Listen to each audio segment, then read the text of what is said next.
क्या असल क्या नकल किसके अंदर भरा,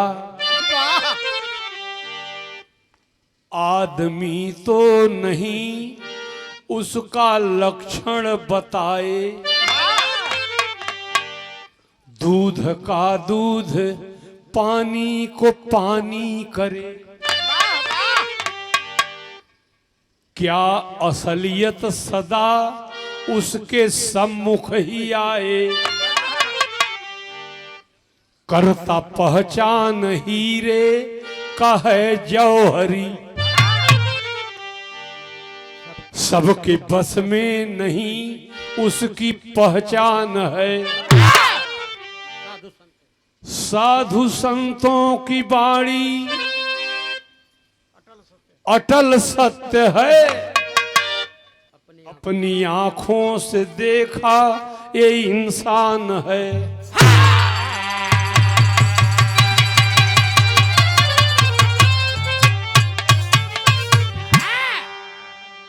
कौन लय हो रामकरण भैया, ध्यान नया है एकदम।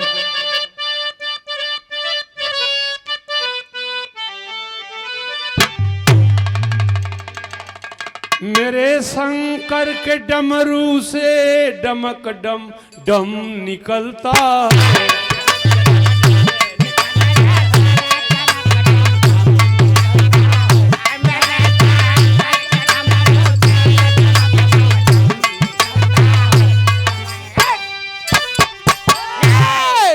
मेरे शंकर के डमरू से डमक डम डम डम निकलता है रे, डमक डम डम निकलता है, जुबां पे भक्त के हरदम सबक बम बम निकलता है।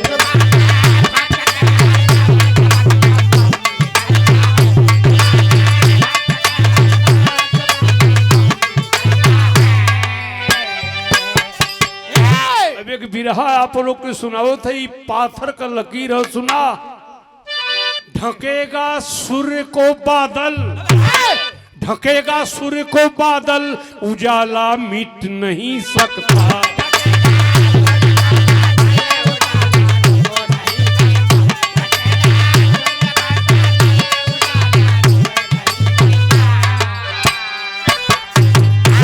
ढकेगा सूर्य को बादल, उजाला मिट नहीं सकता, अगर इंसान है सच्चा, अगर इंसान है सच्चा कभी वो झुक नहीं सकता।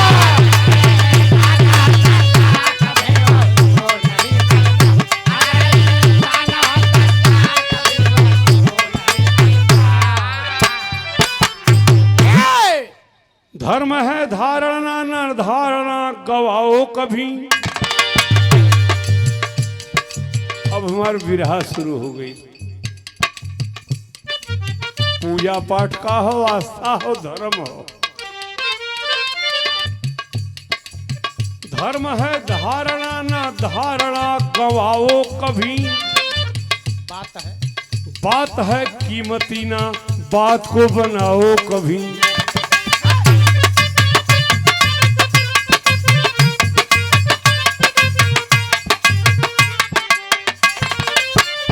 और सुना लोग, बर्फ है ठंडा पर तासीर गर्म होती है।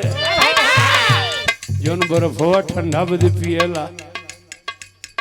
बर्फ है ठंडा पर तासीर गर्म होती है।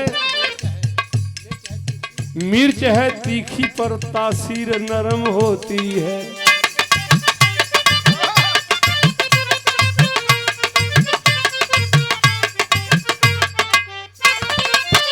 और सुना, उसी तरह से बात चिकनी मीठी लगती है। चिकन बात बतीव्या लोग कहेंगे दुर्जन बड़ा बढ़िया आदमी हूँ। उनके पता ना हो कि घात कर रहा है। कभी ये लिखत हूँ,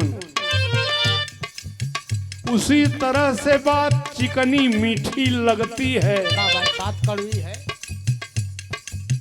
बीच के पीछे हर इंसान को ठगती है।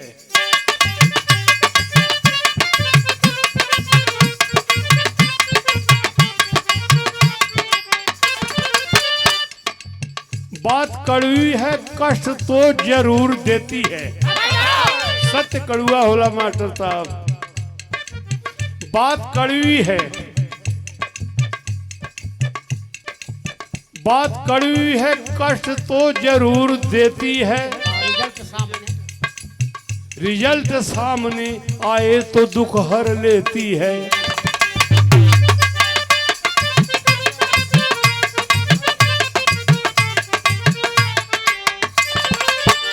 अब एक कहानी आप लोग की सुनावत हुई।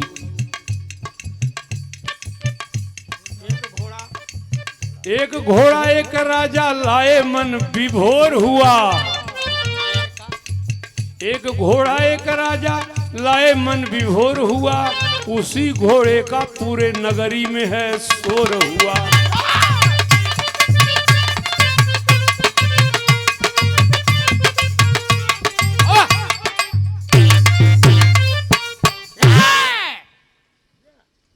एक राजा बहुत महंगा घोड़ा खरीदी रहे। कभो कभो बढ़िया चीज खतरनाक हो जाले। सस्ती जमाने में एक ने दुबई गए एक ठे बहुत महंगी कोट लिए न। गरीब आदमी उनके घरे 2000 आदमी रोज कोटिया देखा वहाँ। भैया का दुबई से कोट आइल है, दुबई से कोट आइल है। भी गुड़ और पानी पियावे में तंग रहा। सरवाई कहाँ से विपत हम खरीद ले ली। एक दिन घुमसा के कोटिए फूक देना, तब उससे ज्यादा आवे लगल। अब भैया कोट कैसे चले।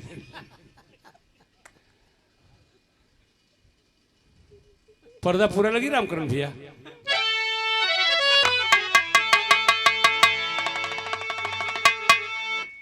बियाहे में माई बहन गावेलिन के करी बंसिया गाहा गा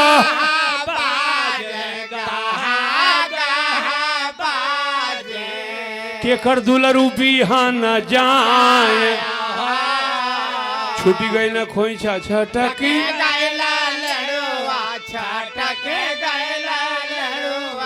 खुखू खुखू हंसैला दामा। केहू कहे बड़ा रंगा बाजा हुआ घोड़ावा। केहू कहे लाखों में बा एक।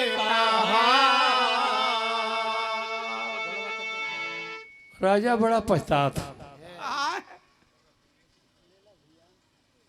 100 रुपया पुरस्कार बाबू रत्ने सिपाही जी, हृदय से धन्यवाद बा। हल्ला मचल हो राजा का घोड़ा। ऐसा घोड़ा दुनिया में ना हो। केहू कहे बड़ा रंगा बाजा हुआ केहू कहे लाखों में बा एक। देखो करेला लगल है। घोड़वा के देखा एक ठे अनहरो चलल। जवन कुछ पावे नहीं देख।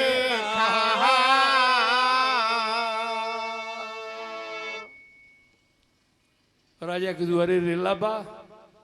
में एक ठे दोनों आँखी के आंधर देखा चले। सिपाही लोग कहना कि बदतमीजी कर रहे हो। रास्ता तक तो के ना सुझाता तुझे ने टेकावत। अब तुम घोड़ा देखा चल दिला। राजा के खबर लगल। कहने भाई उनकर मने बात दे। अरे कहना साहेब तो हूँ तो ना आनर हुआ ओकरे दिखाता है ना हो। कौन घोड़ा देखी सही से कहना कि दिखा दो यार। जाने दो भाई, जाने तो दिखा दो। आज बुल्लू भैया नहीं है। अपने जमाना में बिराह हो तो गाँव में गोरी रात के नहरिया पे रुकना।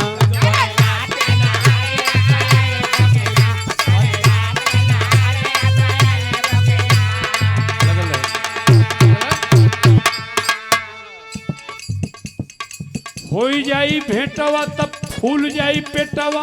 मिले वाला डेटवा बतैबू कि ना। गोरी रात के गोरी रात के गोरी रात के नहरी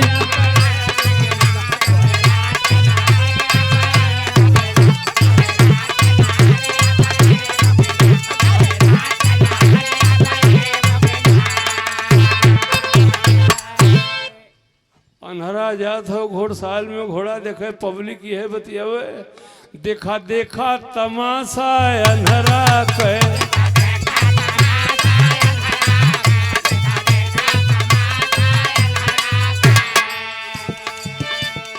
आँख नहीं दीदा चाभ है मलिदा उहे हाल भइल चक चुनहरा कहे देखा देखा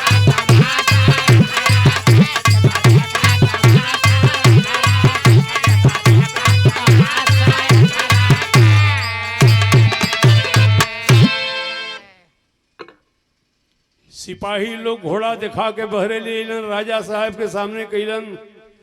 राजा साहब कहना सूरदास घोड़ा देखे कहना हाँ साहब। कहना घोड़ा कैसा है? मारे सूरदास तब बतिया का कोड़ा कोड़ा घोड़ा वाला कोड़ा ना बात का कोड़ा ये साहब देखो या तो लगल हुआ मारे सूरदास तब बतिया का कोड़ा हे हो साहब नकली तो हार बाटे घोड़ा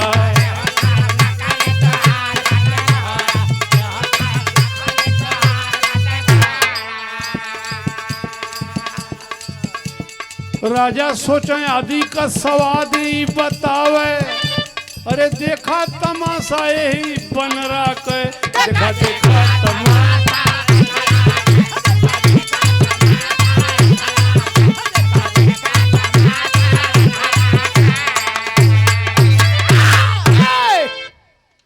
ए साहब घोड़ा पूछत हुआ कैसन हो? घोड़ा तो हर नकली है। राजा का माथा ना काम करते इतनी दौलत सरवा लगा देली मेला लगल हो और अनहरा के बता तो घोड़वे नकली है। एक आखे नए के लड़कन वाली धून रखवा दिले है रवि भैया जइहा बजरिया से बच के कहीं धक्का लगे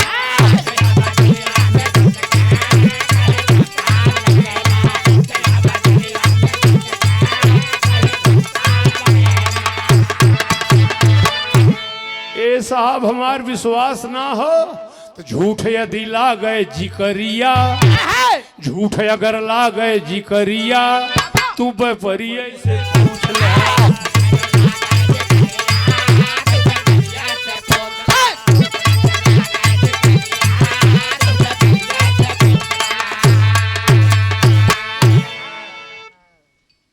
बेचे वाला आयल ते ही घरिया तू परिये से पूछ ला।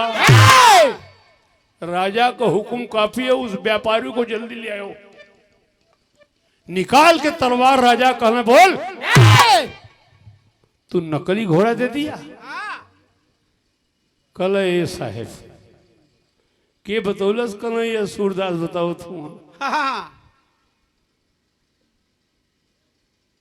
झूठ न बोलो। अरे घोड़ा जन्मत मुअल ओकर माई हो बपरिया बतावत हो घोड़ा जन्मत मुअल ओकर माई हो देहली भैंसी का दूधवा पियाई हो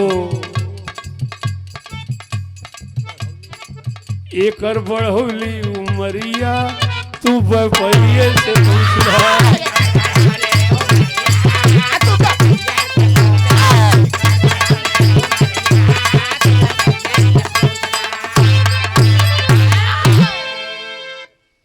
हमार घोड़ी जब जन्म देहलस जन्मते वो मर गई। घोड़ा तो जन्मल घोड़िया मर गई। एक जियावे बदे पड़ोस से भैंसी को दूध पियावत रही। राजा खुश यार आंखी का आन्हर एकदम सही बता दिया। अब राजा का इनाम सुना। सूरदास से कहना जाना ना हो तो के यहाँ से इनमवा सवा पाव सतुआ तो अपनों के लाज लगत हो राजा ससुर सवा पाव सतुआ इनाम देतू इतना बढ़िया बात बतौलस। इनमवा सवा पाव सतुआ देहल प्रसन्न हो के राजा सारा नमवा सारा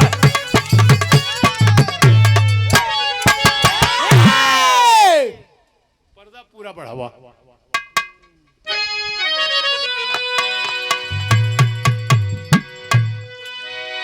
सूरदास को 1.25 पाव सतुआ इनाम दे दिया जाए। तो कवि जी एक बात ही लिखत हुन, भले आंख नहीं पर सोचत तेज, भले आंख नहीं पर सोचत तेज। गूंग मत हुआ प्रभात हमारे ओर ताकल करा। भले आंख नहीं पर सोचते,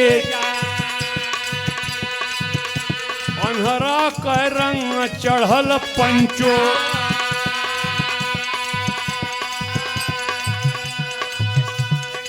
असली की नकली रानी मोर, राजा का मन भी बढ़ल पंचो।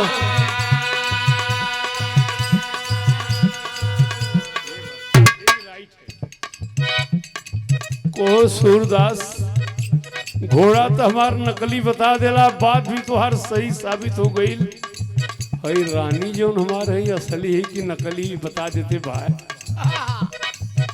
कल साहेब भी हो बता दे, असली की नकली रानी मोर, राजा का मन भी बढ़ल पंच।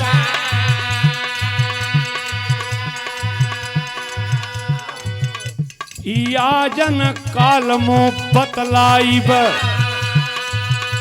दरबार सवेरे लगवैहा। रानी से पहले रतिया में, रानी से पहले रतिया में तू पजरे हमारे आ गईहा।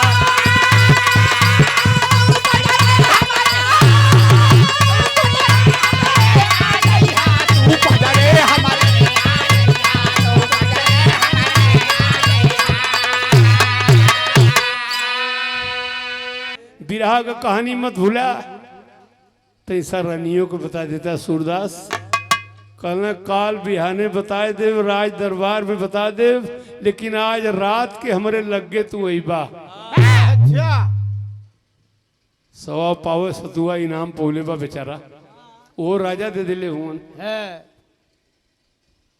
बिरहा में लय बदल गए। खटिया के नीचे बैसल चोरावा, अरे सासू तनी करा नया जोरावा।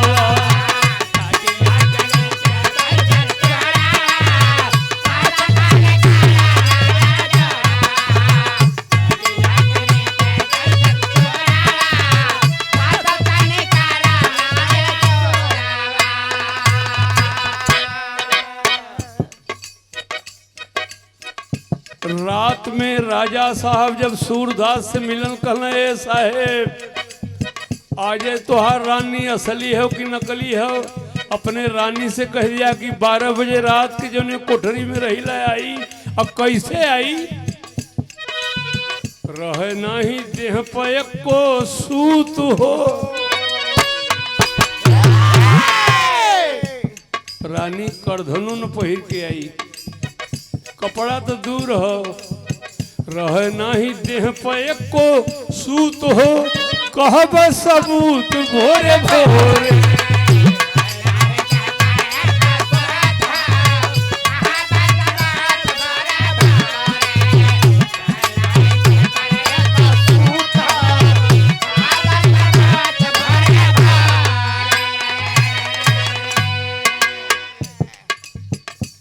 सारी बात राजा साहब रानी से कहूं कि सूरदास जिस कोठरी में है, 12 बजे रात में बिना सूत का तुझे जाना है। नंगा धड़ंगा रानी रतिया में,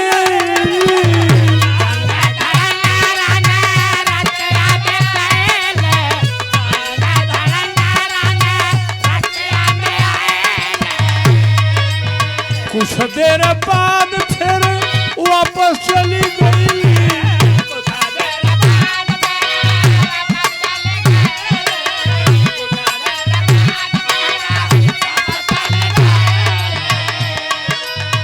कहब सबूत भोरे भोरे, रानी है नकली कूत हो। कहब सबूत भोरे भोरे।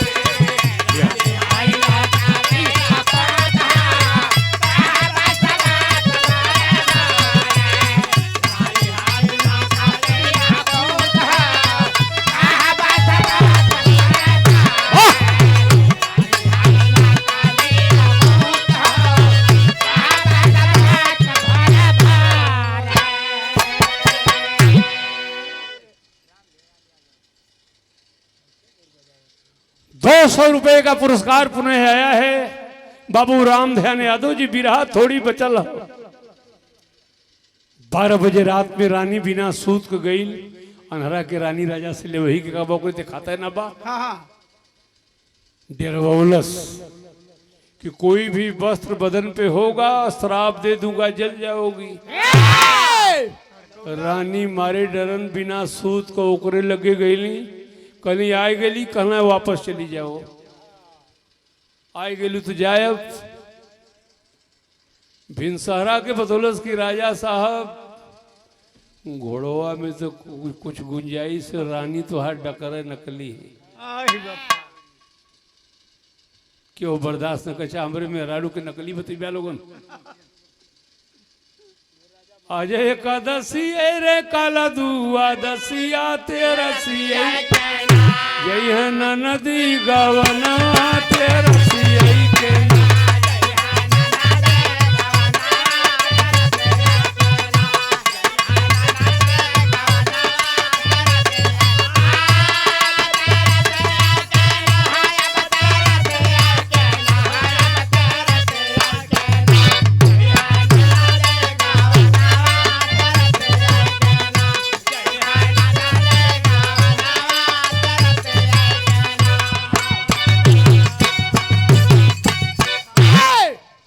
अंधा का बतिया सुन के नाचले पुतरिया तलवरिया चमकैना सरऊ काटले बह मौरिया तलवरिया चमकैना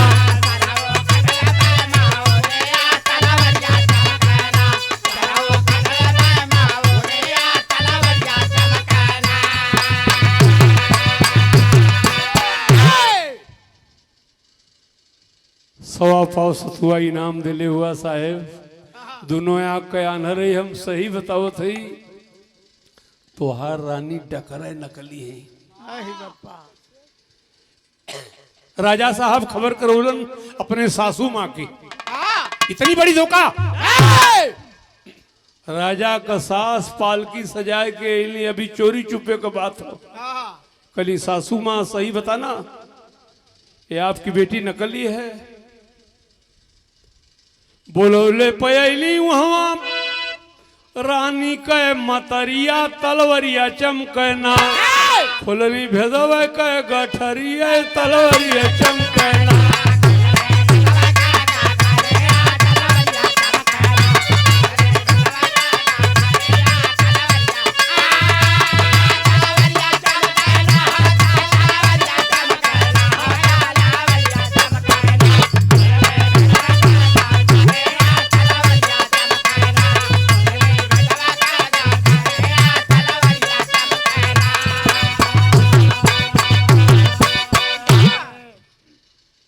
तलवार मत दिखाइए हमारे दामाद हैं राजा का सास करनी अब यहाँ केहू ना हो हमार बिटिया हो तू हुआ अब सही पोल बता देते हम दासी संग भैला रकोरिया तलवरिया चमकना जन्मत मर गईली छोकरिया तलवरिया चमकना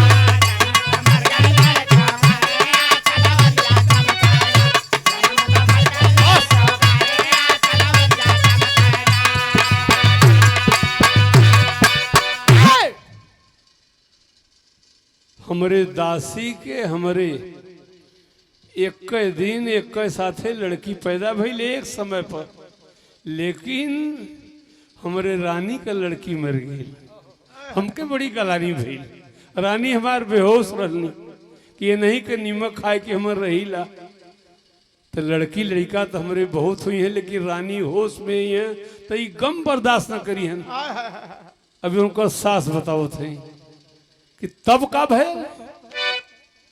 ओई दासी का लइकिया पोसली अपने अचरिया तलवरिया चमकना बिहली तोहरे का चहरिया तलवरिया चमकना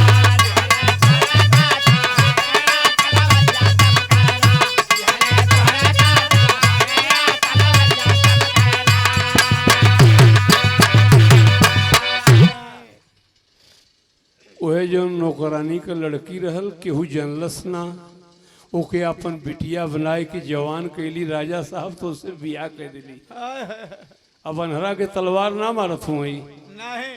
कल हमारे बगल में सिंहासन लगाओ सूरदास का। हाँ ठंडा हो गई ना। हाँ और 1.25 पाव सतुआ और इनाम दो इसको। डाका था पट्टा का 2.5 पाव। साफ साफ जब खुलल राज तब राजा गवर बढ़ाए। ऐसा कपिया की दवरिया। साफ साफ जब खुलल राज तब राजा गवर बढ़ाए। अपने ही आसन के बगले अरे अंधा को बैठाए। इनमवा 1.25 पाव सतुआ। रानी कह वृतांत सुन सुख देह का चमवा चमवा।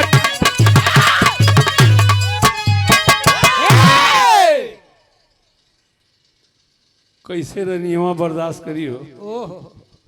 घोड़ा तो सरवा नकली रहल एहू के अनहरा नकलिए बता देलस। और तरज बदल गई। एक बियाहे में मेहरारू गावेली सांवर सांवर सूरतिया तोहार दुल्हा।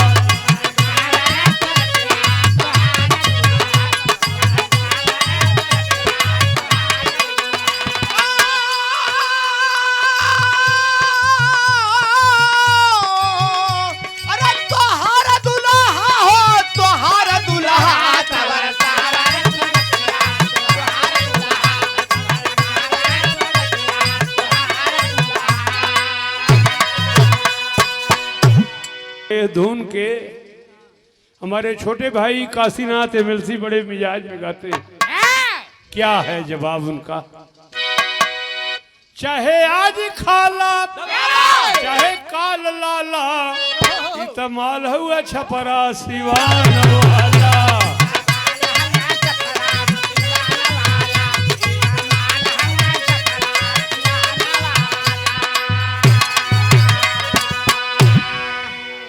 नहीं की एक दिन रवि भैया एक ठे नई मेहरारू हमें मिल गई। सुते बदे ना गावे बदे। वो हमके जाना तो नहीं रहल। पहले तो कहत कि बकचोद हुई। एक बार तनिको बढ़र ना हो। अंगूठी एको ना पहले हो।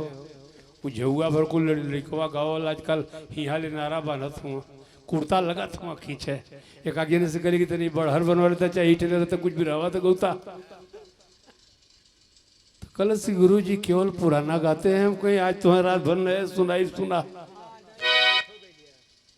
हम हूँ पी तो हम पिया मूड बना ले वदा। चला चदरा में अदरा मना ले वदा। नरे हो गई।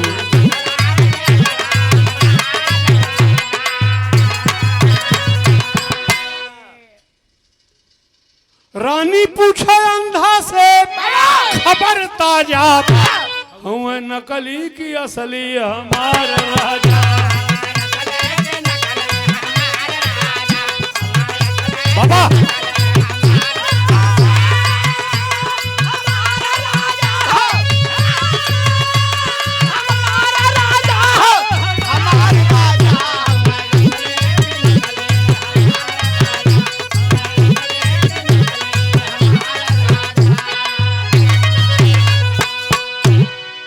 सूरदास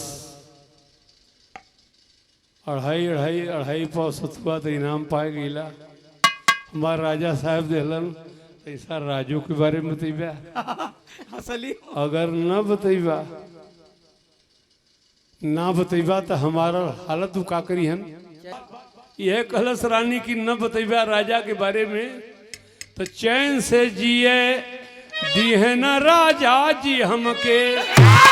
और उन्हों के बारे में बताई देता हमके।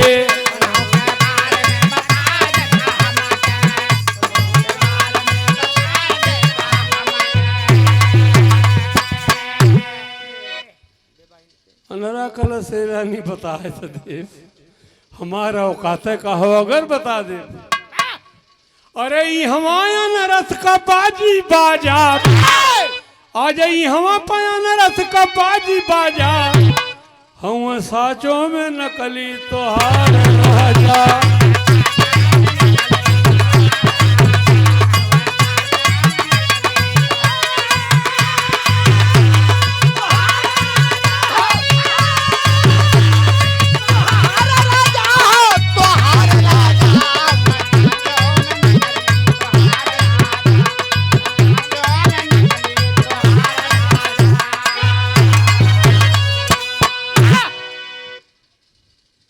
घोड़े में रानी कुछ गुंजाइश हो, और घोड़ा में कुछ गुंजाइश हो, राजा में कोनो गुंजाइश ना।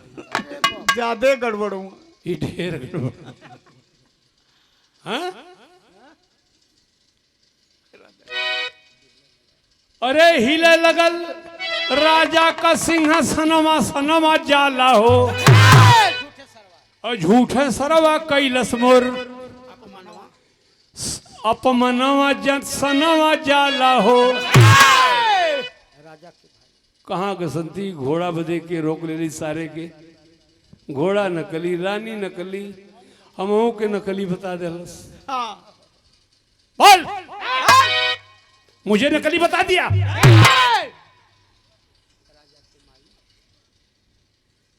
साहेब गर्दन काट लेबे आधर रही, लेकिन सही हो अगर विश्वास न होए तो तू अपने माई से कहे न पूछ लेते।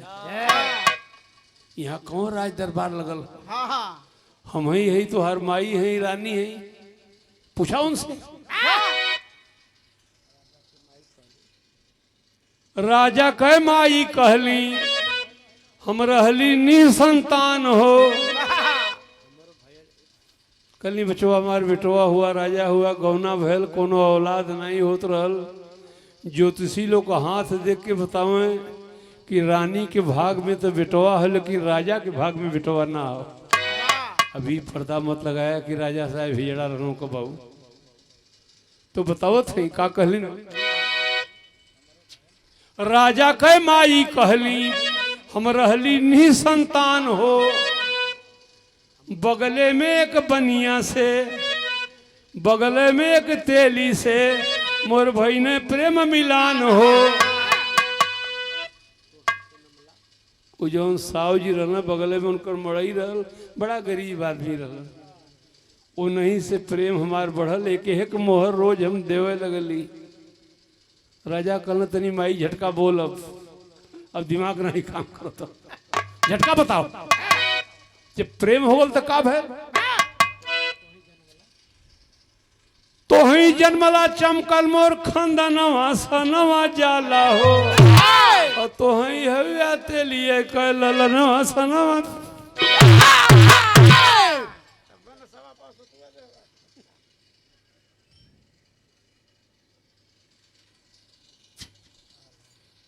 कल 100 पाव सतुआ सूरदास को और दे,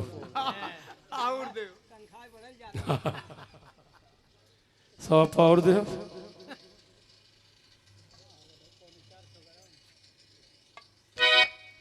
करी अब हंसाइयान के हो के करे पर भैया,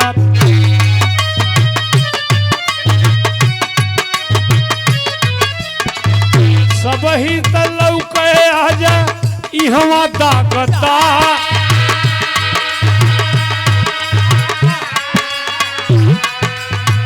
बारी कबारिया में हवे कुल खटवे भैया,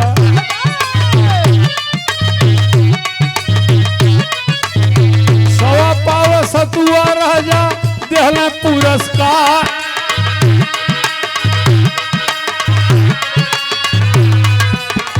प्रेमवा से करे लगल राजा जी विधैया रे भैया,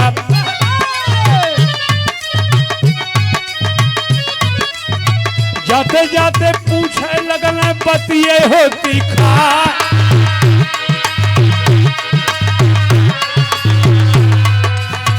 घोड़वा के कैसे तू नकली जान गईला अनहरू,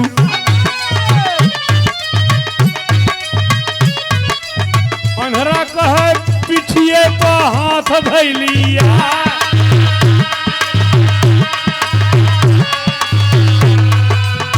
सच्चा जो घोड़ा होते छुअहू न देते हमके,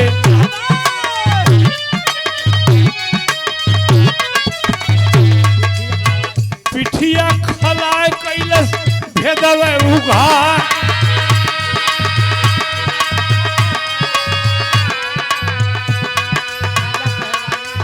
राजा कहे रानी के नकली कैसे जंगलाया नरू,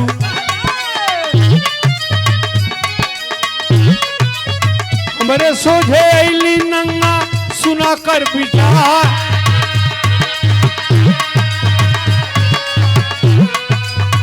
असली जो होती केहू कितनो देर होता है राजा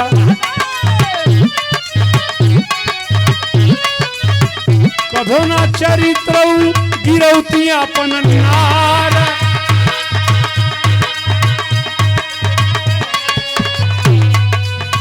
नंगी आय गईली त हम बुझ गईली राजा रानी का नकली हुए कुल व्यवहार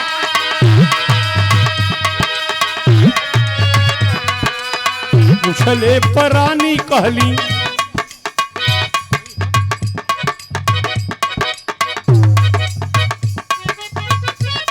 बाबा अगर असली होती भले शराब से मर जाती लेकिन बिना सूद कनाए होती पूछली कुछ पहनियों के लिए एकदम ना भले कुछ देख ली ना चाहे हम देख लिए राजा पूछले पर रानी कहनी हई हम उघा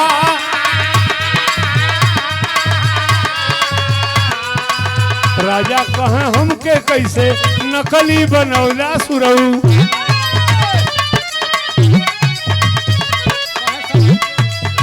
अंधा कहे सबही के सोझा ठट्ठा मार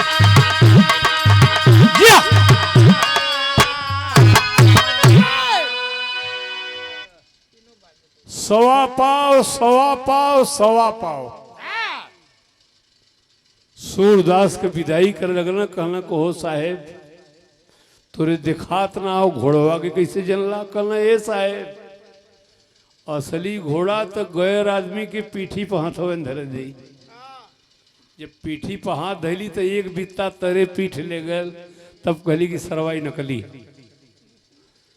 कहना हमारे रानी के कैसे जनला कहना रानी के ऐसे जनली कौनो भी औरत के कितनो डरोई बा लेकिन बिना सूद को क्यों गैर आदमी के सामने उ न जाई तो हम तो देखली ना रानिये बतौने कि एकदम कोनो वस्त्र ना हो तब समझ गई कि ढेर गड़बड़ है वो मर जाई भले कुछ तो पहिर के जरूर आई कहना हमारे बारे में कहना तोहरे बारे में का बताई तोहरे बारे में देसे जाना था तू नकली हुआ ठट्ठा मार के हंसल तू तो अपन परिचय इनाम दे के दे देला कि डकरा नकली हुआ हाँ का कहलस आखिरी बात तो रुका तरी अब नन्ना गावे कहवा लोगन तो कहला भाई हाँ।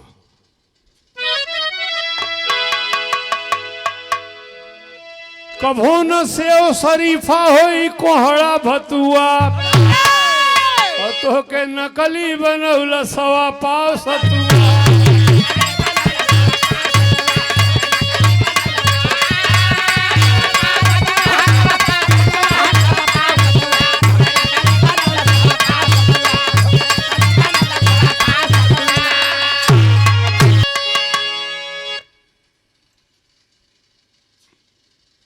असली राजा होता देता हीरा एवरो चानी सतुआ दे के अपने उतार लेला पानी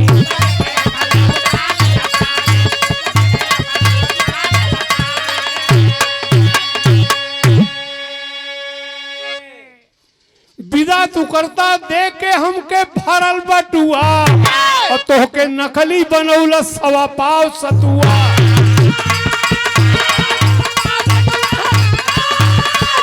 मास्टर साहब चाय चाहिए तो चाहिए भट्टा पर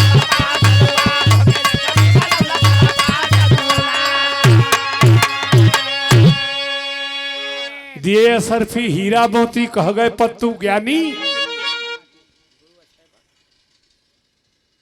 गुरु अशैवर कथकर कहते बचल भूप का पानी इनमवा सवा सतुआ दुर्जन प्यारे लाल भी रहा में कैलन सवा पाव सतुआ